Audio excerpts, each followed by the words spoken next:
Hello বন্ধুরা, আমার নাম তাপসী। আমার জীবনের সেই রাতের কথা আমি কোনোদিনও ভুলতে পারব না।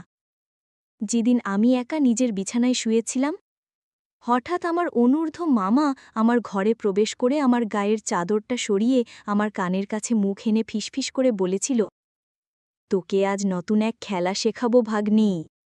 এরপর থেকে প্রতি রাতেই অনূর্ধ্ব মামা অচেনা লোকদের আমার ঘরে নিয়ে আসত।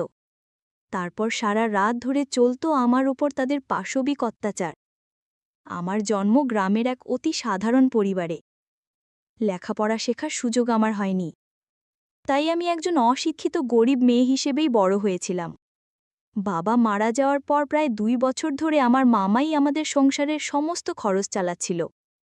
মামা না থাকলে হয়তো আমি আর আমার মা না খেয়েই মরে যেতাম। এই কারণে আমি আর মা মামাকে খুব ভালোবাসতাম এবং অন্ধের মতো বিশ্বাসও করতাম। আমার বয়স ২২ পেরিয়ে গেলেও আমার মা কখনো আমার বিয়ের ব্যাপারে কোনো আগ্রহ দেখাত না। সে সবসময় বলতো, তোর মামা আছে বলেই তো আমাদের পেট চলছে। কিন্তু আমার বিয়ের বিষয়ে সে একটা কথাও বলতো না বা কোনো চেষ্টাও করত না। বাবা মারা যাবার ২ বছর পর একদিন অনূর্ধ্ব মামা আমাদের বাড়িতে এসে মাকে বলল যে আমার জন্য একটা দারুণ খুশির খবর আছে। মামা নাকি দিল্লি শহরে আমার জন্য একটা ভালো চাকরির ব্যবস্থা করেছে। এই কথা শুনে আমার মা তো আনন্দে আত্মহারা, কিন্তু আমি ভেতরে ভেতরে খুব ভয় পেয়ে গিয়েছিলাম। আমি গ্রামের এক সাধারণ মেয়ে, কোনোদিন শহরের মুখ দেখিনি। শহরের পরিবেশ কেমন, সেখানকার মানুষজন কেমন, এসব নিয়ে আমার কোনো ধারণাই ছিল না। আমি মামাকে জিজ্ঞাসা করেছিলাম, মামা, আমি শহরে গিয়ে কি কাজ করব? তুমি আমার জন্য এমন কি চাকরির ব্যবস্থা করেছ যে তুমি এত খুশি? আমি তো সামান্য সেলাইয়ের কাজও জানি না। মামা আমার কাঁধে হাত রেখে বলেছিল, আরে বোকা মেয়ে, তুই এত চিন্তা করছিস কেন? নিজের মামার ওপর ভরসা রাখ। আমি তোকে শহরে নিয়ে যাব, আর সেখানকার লোকেরা তোকে সব কিছু শিখিয়ে দেবে। আমি নিজে গিয়ে সব খোঁজখবর নিয়ে এসেছি। তুই কিছুদিনেই সব কাজ শিখে যাবি, আর অনেক টাকা মাইনে পাবি। তখন তোর আর তোর মায়ের কোনো কষ্ট থাকবে না। তোর জীবনটাই বদলে যাবে। ১ বছরের মধ্যে টাকা জমিয়ে তোর বিয়েটাও দিয়ে দেব। এমনিতেও তোর বয়স ২২ হয়ে গেছে, আর আমাদের তো বিয়ে দেওয়ার মতো সামর্থ্য নেই। তুই চাকরি করলে সেই টাকা দিয়ে আমরা তোর বিয়ে দিতে পারব। মামার কথা শুনে আমার মাও আমাকে শহরে পাঠাতে রাজি হয়ে গেল। মায়ের ইচ্ছার বিরুদ্ধে যাওয়ার সাহস আমার ছিল না, তাই অনিচ্ছা সত্ত্বেও আমি মামার সঙ্গে শহরে যেতে রাজি হলাম। বাবা মারা যাওয়ার পর থেকে অনূর্ধ্ব মামা আমাদের বাড়িতেই থাকত।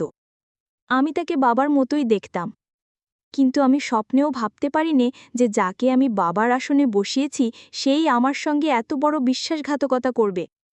মামার আর মায়ের কথায় আমি শহরে যাওয়ার জন্য প্রস্তুত হলাম। ২ দিন পর মা আমাকে মামার সঙ্গে শহরে পাঠিয়ে দিল। জীবনে প্রথমবার শহর দেখে আমি মুগ্ধ হয়েছিলাম, কিন্তু আমি জানতাম না যে এই মুগ্ধতার আড়ালেই আমার জীবনের সবচেয়ে অন্ধকার অধ্যায় অপেক্ষা করছে। শহরে পৌঁছানোর পর মামা আমাকে একটা সরু গলির মধ্যে দিয়ে নিয়ে যাচ্ছিল। গলির শেষে একটা বিশাল বাড়িতে মামা আমাকে নিয়ে প্রবেশ করলেন। কিছুক্ষণ পর দোতলা থেকে বেশ স্থূলকায় এক মহিলা নেমে এলেন। তার সঙ্গে আরও ২-৩ জন পুরুষ ছিল। মহিলার মুখে ছিল পান, আর কপালে শোভা পাচ্ছিল টকটকে লাল এক বড় টিপ। তার সাজ পোশাকও ছিল বেশ অদ্ভুত ধরনের। খোপায় গোজা ছিল লাল ফুল, আর সারা শরীরে ছিল ঝলমলে গয়না। তাকে দেখেই আমি বুঝতে পারলাম যে উনি এই বিশাল বাড়ির মালকিন। আমাকে আর মামাকে দেখার পর ওই মহিলার সঙ্গে মামার কথা শুরু হলো। তাদের কথাবার্তা শুনে আমি বুঝতে পারলাম যে মামা ওই মহিলাকে আগে থেকেই চেনে। এরপর মহিলাটি আমার আপাদমস্তক খুঁটিয়ে দেখতে লাগল এবং মামাকে বলল, কি রে অনূর্ধ্ব, এত বেশি বয়সী মেয়ে নিয়ে এসেছিস? তুই তো জানিস আমার এখানে ৩০-এর পর আর কোনো দাম থাকে না। আমার এখানে কাঁচা বয়সের মেয়েদেরই চাহিদা বেশি।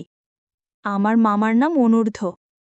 তখন আমার অনূর্ধ্ব মামা ওই মহিলার সামনে হাত জোড় করে বলল, মালকিন, আমার ভাগ্নি একেবারে খাঁটি। আজ পর্যন্ত কোনো পুরুষের ছোঁয়াও লাগেনি। আপনি আমার ভাগ্নিকে নিলে অনেক লাভবান হবেন। মামার আর ওই মহিলার কথা শুনে আমি বুঝতে পারছিলাম যে আমার সঙ্গে খুব খারাপ কিছু একটা হতে চলেছে। আমার মামার কথা শুনে ওই মহিলা মামার হাতে নগদ ৫,০০০ টাকা দিয়ে বলল, এর থেকে একটা টাকাও বেশি দিতে পারব না। ইচ্ছে হলে এই টাকাই নে, না হলে তোর ভাগ্নিকে নিয়ে বাড়ি ফিরে যা। ৫,০০০ টাকা পেয়ে আমার মামা খুশিতে গদগদ হয়ে ওই মহিলার পায়ে হাত দিয়ে প্রণাম করে যেই না বেরিয়ে যেতে উদ্যত হয়েছে, আমি সবকিছু বুঝতে পেরে মামার কাছে ছুটে যাচ্ছিলাম, এটা বলতে যে সে আমার সঙ্গে কত বড় অন্যায় করল। আমার নিজের মামা মাত্র ৫,০০০ টাকার জন্য আমাকে একটা নিষিদ্ধ পল্লীতে বিক্রি করে দিয়েছিল। আমি যখন ওই বাড়িতে থাকতে অস্বীকার করলাম, তখন ওই মহিলা তার সঙ্গে লোকগুলোকে দিয়ে আমাকে ধরে উপরের একটা ঘরে বন্দি করে রাখতে বলল। আমি কাঁদতে কাঁদতে বলছিলাম, মামা, আমি এখানে থাকব না, আমাকে বাড়ি নিয়ে চলো। তুমি আমার সাথে এমন করতে পারো না, আমাকে আমার মায়ের কাছে নিয়ে চলো। দয়া করে আমাকে এখানে ফেলে যেও না। কিন্তু আমার মামা একবারের জন্য আমার দিকে ফিরে তাকালো না। সে আমাকে সেখানেই ফেলে রেখে চলে গেল। ওই মহিলা আমাকে একটা ঘরে বন্দি করে রাখলে আমি বাড়ি ফেরার জন্য ছটপট করতে লাগলাম। আমি ভয়ে চিৎকার করে কাঁদতে শুরু করেছিলাম। আমি স্বপ্নেও ভাবতে পারিনি যে আমার নিজের মামা আমাকে শহরে আনার নাম করে একটা নিষিদ্ধ পল্লীতে বিক্রি করে দেবে। সারাদিন আমাকে ওই ঘরে বন্দি করে রাখা হলো। সন্ধ্যের পর ওই মহিলা, যাকে ওই বাড়ির সবে মালকিন বলে ডাকত, আমার ঘরে ঢুকল। আমি তাকে দেখা মাত্রই কান্নায় ভেঙে পড়ে তার পায়ে ধরে বললাম, মালকিন, আমাকে এখান থেকে বাড়ি যেতে দিন, আমি এসব কাজ করতে পারবো না। মালকিন আমাকে সজোরে ধাক্কা দিয়ে বলল, বেশি নাটক করবি না, একটু পরেই খদ্দের আসবে, নিধি তোকে সুন্দর করে সাজিয়ে দেবে, ভালোভাবে তৈরি হয়ে থাকবি, আর আমার খদ্দেরকে খুশি করবি, এর বিনিময়ে তুই অনেক টাকা পাবি। তোকে তো আমি আর ফ্রিতে কাজ করাবো না, তাই কান্নাকাটি বন্ধ কর।